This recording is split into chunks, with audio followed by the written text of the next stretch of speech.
Would I be the a-hole if I took half my wife's business in our divorce? My wife, 58 female, and I, 64 male, are in the middle of a divorce. She doesn't want therapy, doesn't want to work on things. She only wants out, and right now she isn't even speaking to me. During one of our arguments, she practically screamed, "I'm done being civil." And in my head I thought, okay bitch, me too, though I never actually said it out loud. That moment stuck with me because it felt like a turning point. Here's where things get complicated. My wife owns her own business and does fairly well with it. She makes a little more than I do, but not by a huge margin. My lawyer explained that since the business is a marital asset, I'm entitled to half its value. To get that number, we'd need to do an official appraisal, but we estimate it's probably worth between $300,000 and $360,000. When this first came up, I was willing to let her keep her business outright if she agreed not to come after my Social Security and pension. In hindsight, that deal would have been heavily in her favor.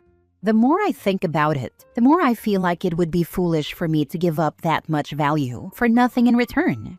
She built the business, yes, but it was done during the marriage and supported by our shared resources.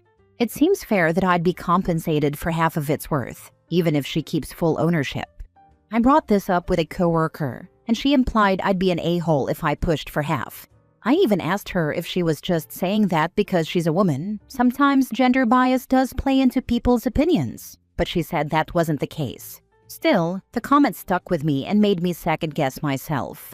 Edit: I'm not trying to destroy my wife's business or take away her income. The plan is that she would keep it, but I'd get half its appraised value from our other shared assets. I'd never do anything that jeopardized her ability to work or continue operating. As for why we're divorcing, there was a long breakdown in communication, which turned into a breakdown in trust. I came to believe she was hiding money from me, and from there, the marriage unraveled. So, would I be the a-hole if I insisted on taking half the value of her business in the divorce? Now for the top comments. You need to speak to your lawyer about Social Security. What you are describing is not how it works. If you are married long enough, her benefit may be determined based on yours, but your benefit is not impacted. Social Security benefits are generally not considered a marital asset. I am assuming you're in the US. Maybe he meant pension or 401k. It sounds like he hasn't talked to an actual lawyer the way he's discussing the divorce. There's a lot of misunderstanding on Social Security benefits. My mom swore she got half of my dad's after the divorce too, thought she was taking it from him, and gloating because she thought she was sticking it to him. I wouldn't read anything into this kind of statement beyond it being a person who does not understand how the Social Security system works. You can file it in the same category with people who don't understand how tax brackets work, and that the higher percentage doesn't apply to all of your income. My sister got half of her ex-husband's business after an appraisal to determine its worth. You are correct. You are married and are entitled to half. As far as Social Security goes, she does not get half of it. Her benefits may be adjusted based on yours, but it doesn't affect what you get. Yes, you're the a-hole. You don't get to punish someone just because they don't want to be with you anymore. Do you think threatening her is going to make her fall in love with you again? That ship has sailed, my friend. I am curious, though. Why is it punishment if I'm legally entitled to it? This is a genuine question. The way your post was written made it come off as you were being vindictive. Not in a "I contributed to half of this business, and so I'm entitled to a portion of it." This post is illuminating. Reddit would never respond this way if the sexes were reversed. Next story. Am I the a-hole for not serving stepkids dinner and ruining it for everyone? My partner, 45 male, and I, 30 female, have been together for just over a year. We've known each other for about 3 years total. We currently live together. We moved in early as my lease was up, and although it was too early for both of us, we decided that's ultimately where we wanted the relationship to go. We are a blended family of 5 kids. We recently went camping where his kids, 16, 14, and 12, met a group of 18-year-old boys. His youngest daughters wanted to go hang out with a group of boys at night. The boys had been drinking, legal here, and were intoxicated when they left our campsite. My partner said no and was met with attitude, so I stepped in and said it was inappropriate for underage girls to be with adult men who had been drinking. I offered to go to their campsite with them, but they said no. Normally, I wouldn't put my 2 cents in. I'm very much nacho when it comes to each other's kids, but they were giving their dad such bad attitude, and we were just trying to enjoy our bonfire. The girls turned on me, yelling, name-calling, and being totally disrespectful. My partner said nothing, and I went to bed pissed off. I was only looking out for them and having my man's back, and I didn't deserve that. For the next 2 days, on a couple of different occasions, my partner and I talked about the issue. He said I should just move on and forget about it. I explained to him that I felt completely disrespected and that name-calling is never okay, especially from children. I told him I feel uncomfortable cooking, cleaning, and providing for people who call me a C-word and talk to me with such poor attitude when I'm only looking out for them. I made it perfectly clear I was done doing these things until an apology was in order. They had been at their mom's until last night. Last night I cooked a lamb roast, heaps of veggies, and the works as it was his son's 16th birthday. Throughout the day, I asked what was going on with the girls and reminded him that I wasn't cooking/cleaning for them. He said nothing. Well, dinner time comes, and we're all in the kitchen. I told the girls, like you said on Saturday, I'm not your mother, so it's not my job to put food on the table for you. I don't do favors for people who talk with such disrespect. All hell broke loose. His daughters started screaming, cursing and asking why I was still there, saying I should leave. My partner said I had upset his kids, picked a fight at dinner, and ruined it for everyone. He didn't have my back at all. I ended up walking away. He went to the opposite side of the house with his kids, and I went to the other end with mine. This morning we haven't spoken a word, but there's tons of tension in the house. I didn't think I was the a-hole for standing my ground about the disrespect while camping, but maybe I am for saying something at dinner? So Reddit, am I the a-hole? Why are you with this man? Her lease was up. Always a great reason to blend families. Honestly, your partner should have had your back. If he's gonna ignore the disrespect, that's on him, not you. You setting limits is healthy, not ruining dinner. He has called me names during arguments previously, and I've made it clear I won't be putting up with it. He hasn't called me any names in a long time. His ex, who cheated on him and is now remarried to her affair partner, has sent threats and name-called via Facebook Messenger, which I didn't see because it went to spam. When I did see it, I reached out an olive branch and said I didn't have any issue with her and it would be best if we could all get along. Now I'm copying it from the youngest kids. And I feel very strongly about ending the relationship due to everything I've put up with over the past year. I feel I deserve to be treated better. And yet here you are putting up with it again. Are you okay with your children seeing how you let others treat you? Apples don't fall far from the tree. The children learned that somewhere.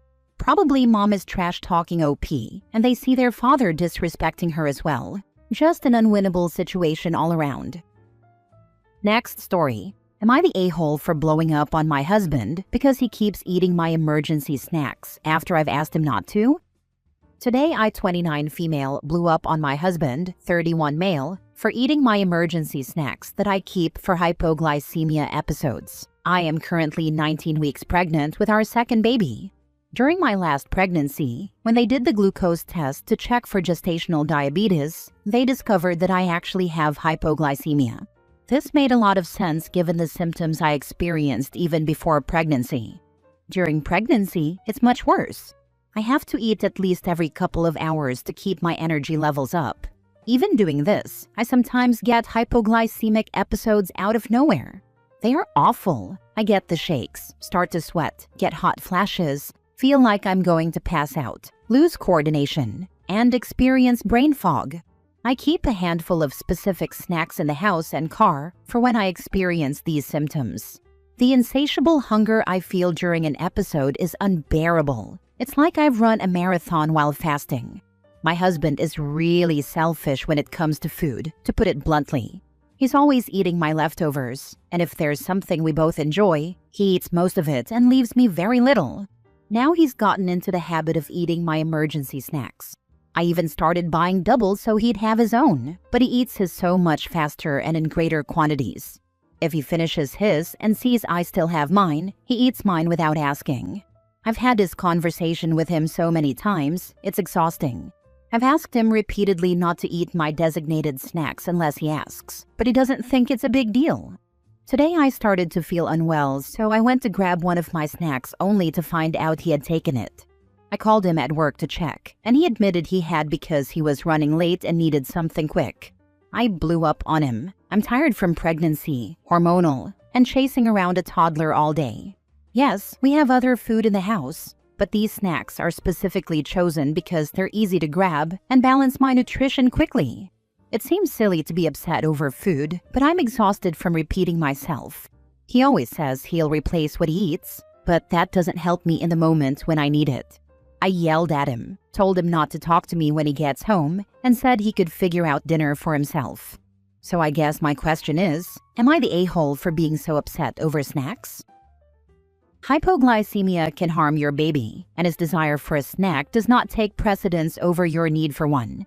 In fact, it's incredibly selfish of him. I would show him articles on the effects of hypoglycemia on a growing fetus, not the a-hole. I'd make an appointment with your OB so he or she can explicitly explain to your husband what is happening with your body during an episode, the impact on the life growing inside of you, and the real potential of you hurting yourself, your toddler, and the baby if you fall, faint, get a dizzy spell, or blurred vision, etc. I'm not sure of the current info, but when I was pregnant, it could potentially lead to health complications for the baby, and it was very important to manage it to minimize the risk. If your husband really can't control his eating, he needs to see both his doctor and a therapist. Not the a-hole, not the a-hole, not the a-hole. Is he this inconsiderate and uncaring all the time? How did you get to marriage and 2 kids deep with such a useless person? Not the a-hole. I'm sorry you're bound to such an idiot OP. This is the only thing he's selfish about. He takes great care of me and our daughter. He helps with her 100% of the time when he's home and always helps with the house without complaint. He'll go get me whatever pregnancy craving I'm having, even if it's midnight. He took care of me in amazing ways postpartum, but when it comes to food, it's like he has blinders on. He's highly athletic, and it's like trying to feed a household of teenage boys to keep up with him. When he eats my food, he will come home with the replacement, but if he took the last of it before work, then I'm left without it when I need it. There are other things I can eat to bring my sugar up, but they don't work as effectively or quickly. Other people have mentioned sugar tablets or juice, which yes, I use in an emergency, but those are fast-acting sugars that can cause another rebound crash. The snacks I keep for my episodes are well-rounded nutritionally to bring up my sugar while stabilizing it. Last story. Am I the a-hole for telling my wife she either gets a job or we're not adopting my late brother-in-law's baby daughter? So, my little brother-in-law, my wife's younger brother, passed away a while ago in a motorcycle accident. It was sudden, tragic, and I'm still heartbroken over it. I really did love that kid like a son. My wife and I are in our mid to late 40s, and I've been with her since just a few months before he was born. In a way, I watched him grow up. He had just turned 19 earlier this year, barely getting started in life. He was also a single dad to a beautiful 1-year-old girl. He had her with his girlfriend at the time, but she decided she didn't want to be tied down with a baby at 18. She signed away her parental rights and walked away. My brother-in-law, though, stepped up for his daughter. He really impressed me with how responsible and dedicated he was to raising her. For such a young guy, he showed a lot of maturity. Now that he's gone, my wife wants to adopt our niece. Honestly, deep down, I do too. The idea of her ending up in the system or with strangers breaks my heart. I'd like nothing more than to give her a loving home and keep her close to family. The problem is, financially, I just don't think we can handle it. My wife has always been a stay-at-home mom, and I've always been the sole breadwinner. We already have 3 kids of our own, and adding a baby to the mix would put an enormous strain on me. We're not doing great financially as it is, and the thought of one more mouth to feed and all the extra costs makes me lose sleep. I told my wife that I'd be willing to adopt her niece, but only if she'd agreed to get at least a part-time job to help ease the financial pressure. That way, we'd be making this decision as a team, but she flat out refused. She insists that she needs to stay home to raise our kids and look after the household, especially since our youngest still needs a lot of attention. When I told her that without her financial contribution, we just can't realistically adopt, she got furious. My father-in-law actually understands where I'm coming from and agrees with me. But my mother-in-law and my sisters-in-law are siding with my wife. They're calling me selfish and greedy, saying that family should come first no matter what. I don't feel like I'm being heartless. I just think it's unreasonable to expect me to carry all of this alone. Am I being unreasonable here? Not the a-hole. It isn't that you are being heartless. It's that you simply can't afford another child. If it's that important to your wife, she can work. You didn't say it had to be full-time, but something to help pay the bills. That isn't asking too much. My husband works a lot of hours and does some traveling for work. His hours allow me to work part-time doing something I love. I am able to contribute financially and take care of our house/family. If it's so important to the in-laws, they can help support the child. She should be able to collect from Social Security from her father as she's still a child. That might help with her support as well. We don't have that survivor things over here, and we're already struggling as it is. Adding another child, much less a baby that needs formula and diapers, will definitely hurt us a lot. Your wife is being logical and using common sense. If your wife has a baby to take care of, in addition to her other children, then she would not be able to work due to needing to take care of the baby. Daycare costs more than many jobs, and you would lose money if she worked part-time and put that baby in daycare. I would still recommend to adopt the baby, but save money in other ways, such as stretching out your car payments, getting less expensive car insurance, and shopping at Aldi's for groceries. I'm already stretched out and we're barely making it. Just last month, I went 2 days without food so my kids could eat. Not the a-hole. My friend, I'm sorry for your loss first and foremost. I think your decision is realistic and responsible. If your mother-in-law and sisters-in-law feel so strongly, ask them to pool resources to help financially and get it in writing. I mean full above-board legal documentation, saying they will supplement your funds and allocate time to helping raise the baby. Opinions and arguments mean nothing if they aren't followed through on. If they can't step up, then they should shut up, not trying to be rude or offensive but firm. I hope it all works out, and that little girl gets exactly what she needs and wants in life.